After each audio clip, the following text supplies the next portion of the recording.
colonial America, pioneer America in the 1760s and 1770s looked like this.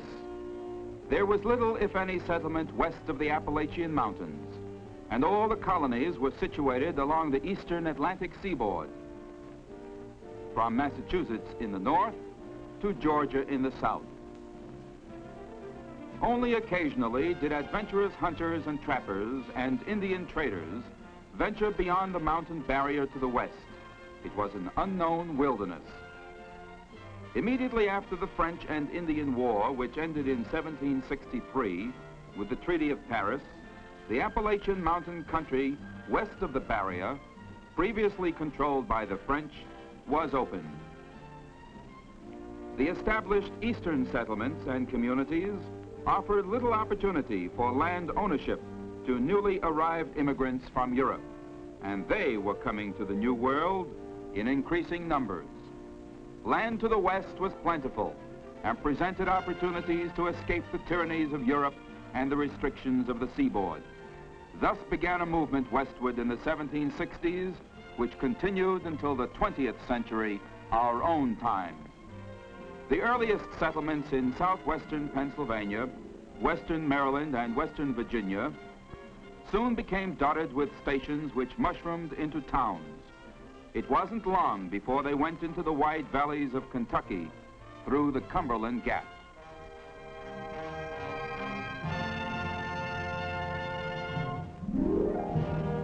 Frontiersmen paid little attention to the plans of colonial governments to settle these areas, nor to the land speculators who influenced them, but flocked by the thousands to take the land and settle it. From Yadkin, North Carolina in 1773, under the leadership of that hardy woodsman Daniel Boone, a large party set out for the new land, Kentucky, still part of Virginia.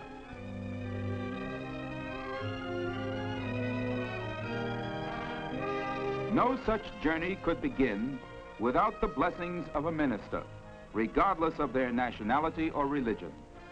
The colonies in the latter part of the 18th century showed a great increase in population from many parts of Western Europe, where people felt the pressures of political and religious prejudice, even persecution. The New World was both an escape as well as an opportunity to start a new life. Here were Scotch-Irish Presbyterians from Northern Ireland, some English, Germans from Pennsylvania, French Huguenots from the Virginia Piedmont, and some Dutch. These men, women, and children too, were trained to handle not only the plow, but the gun and the knife. The wilderness was not idle game. It was rough, tough, and deadly serious. They knew the dangers and were prepared to meet them.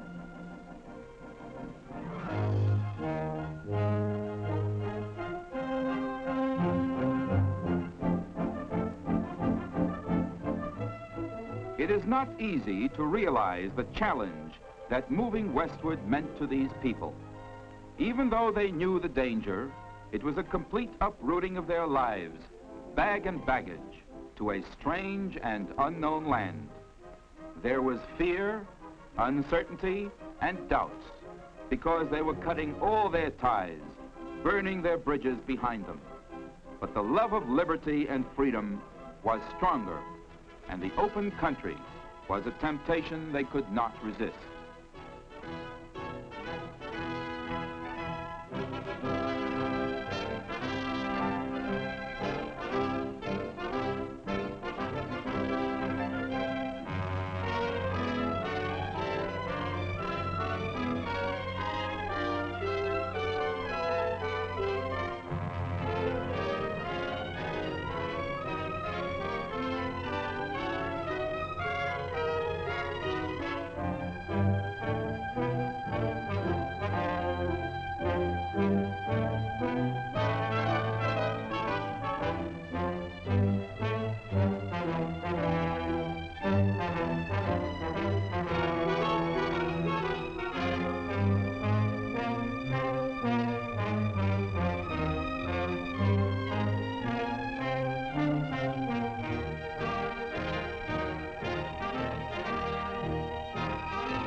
countryside through the valleys and forests were rich in wild game and black soil, and the American pioneer knew how to use both once he had decided on the spot he wanted to settle.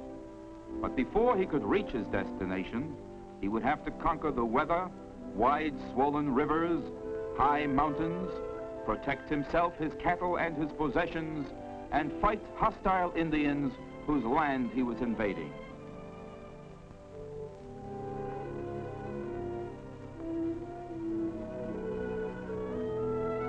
Making camp for the night was not easy with such large wagon trains. Their protection from the weather were their covered wagons. Their protection from wildlife were their campfires and their rifles. Their protection from Indian attack was their constant vigilance.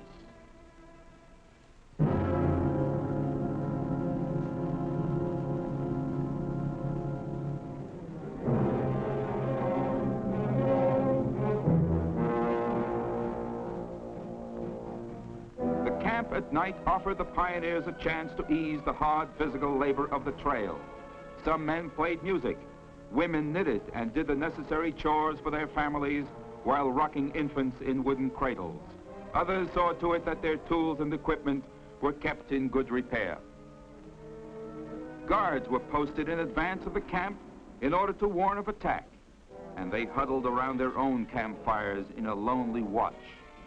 It was their job to signal any danger to the main camp.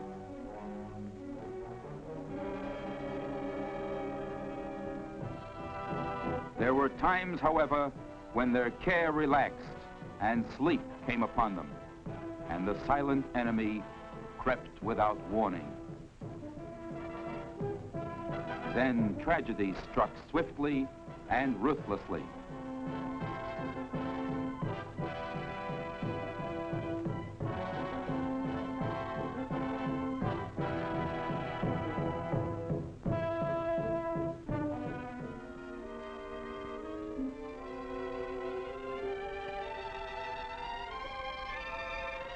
In the morning, the solemn news of the night attack on the advance scouts is brought back, and the friends and relatives mourn their dead.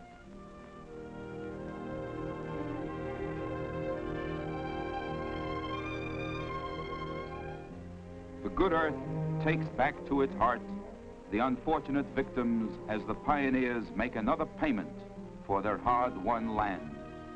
Every loss was a serious one, because each man lost meant a weakening of their strength for their common defense. Their safety depended upon their strength, and their strength depended upon their numbers.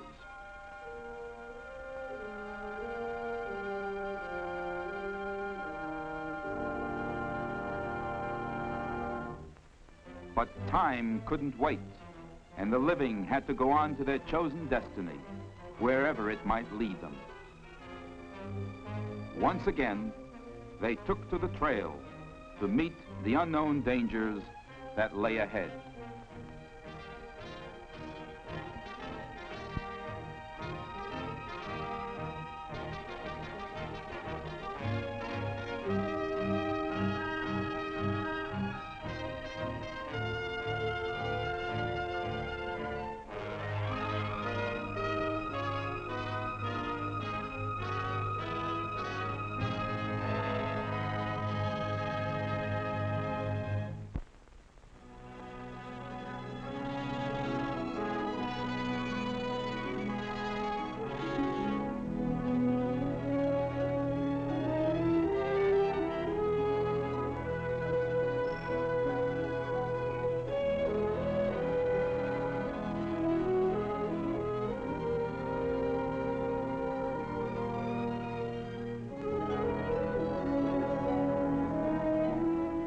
Their enemies were not only the Indians.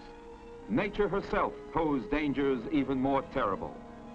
The land itself, with its rugged mountains and wide, swift rivers, were constant barriers.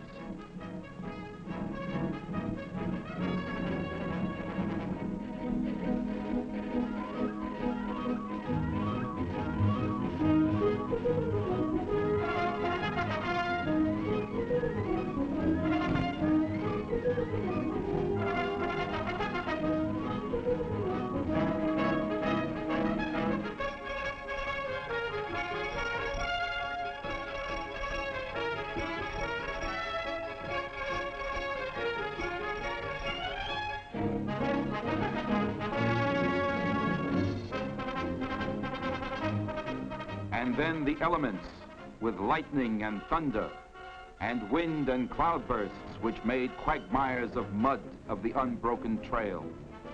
It took the courage and stamina of determined and hearty people to meet these challenges.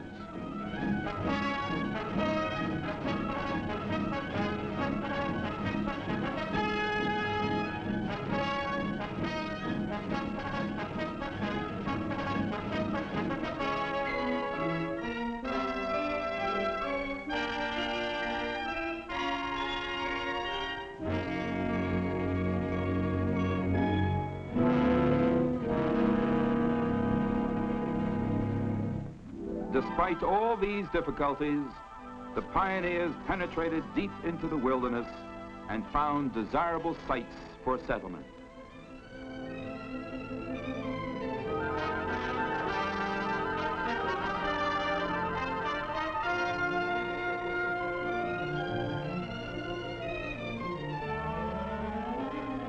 Finally, they came to a rich, fertile valley.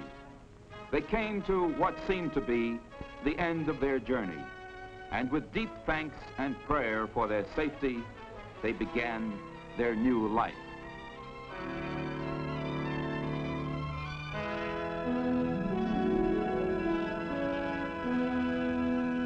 Activity became feverish.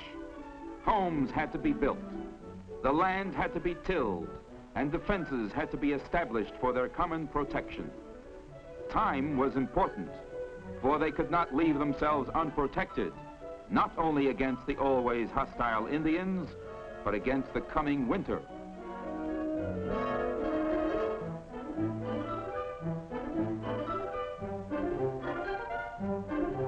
Men and women alike went to work to cut, saw, and build their crude cabins, each helping the other in a spirit of cooperation. Building, plowing, and working was done with what we would regard as crude tools, requiring back-breaking labor.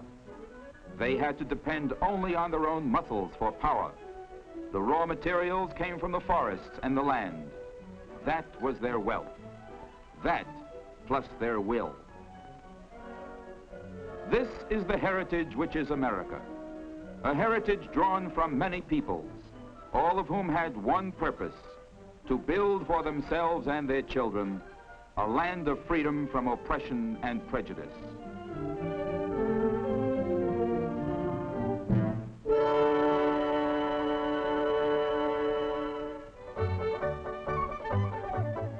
When their job was done, their happy spirits made celebration in the song and dance of simple immigrant folk. And even these songs and dances have become a part of our tradition.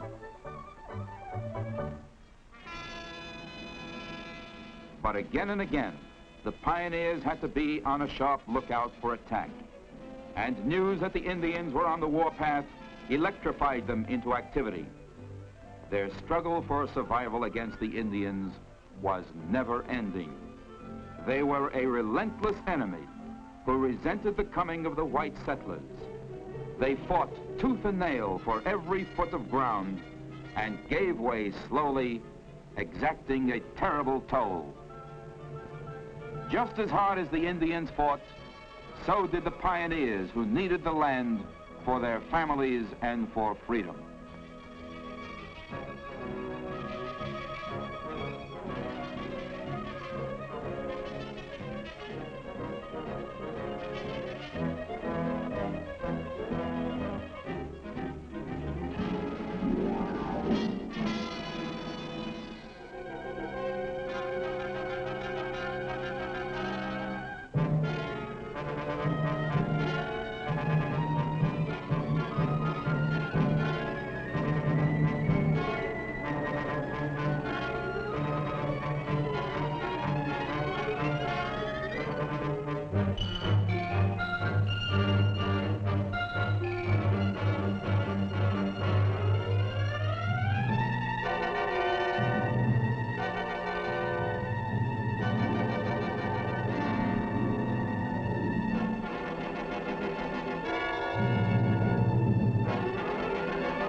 casualties were inevitable, and the fort was turned into a temporary hospital.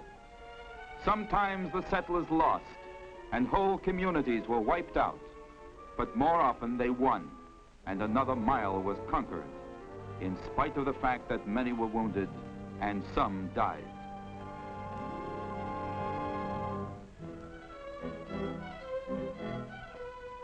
While the pioneers fought for their lives and their hard-won land, speculators living in splendor in the eastern cities had their eyes on these rich new areas, and by political and financial power were able to seize or acquire legal rights to land they had never seen. Even when special representatives were sent east by the pioneers to plead their cause and to protect their interests, they were refused audience, and greed overcame all consideration for their rights. The short-sighted policy of colonial empire was to extract quick riches from these territories. They failed to understand that people were wealth, and that development of the land by free people created permanent wealth, that such development would create a nation.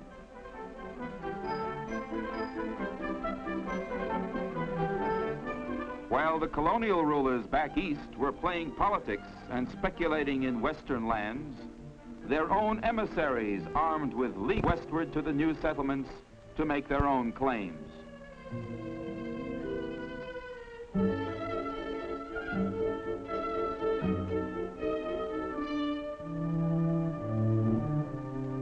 By the mere proclamation, they could destroy the hard work of the pioneer who had no recourse but to accept the decree of their own government. By such tactics did colonial governors drive the pioneers and settlers further westward, beyond the reach of government. The eastern cities and lands were already crowded, and the rigid levels of society, to some extent, were rapidly becoming copies of European homelands.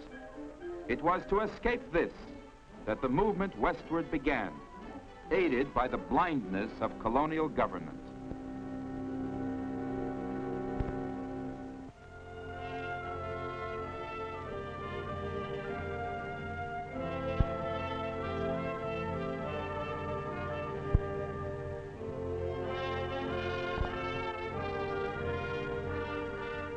And so, with bitterness and disappointment, they reloaded their wagons once again.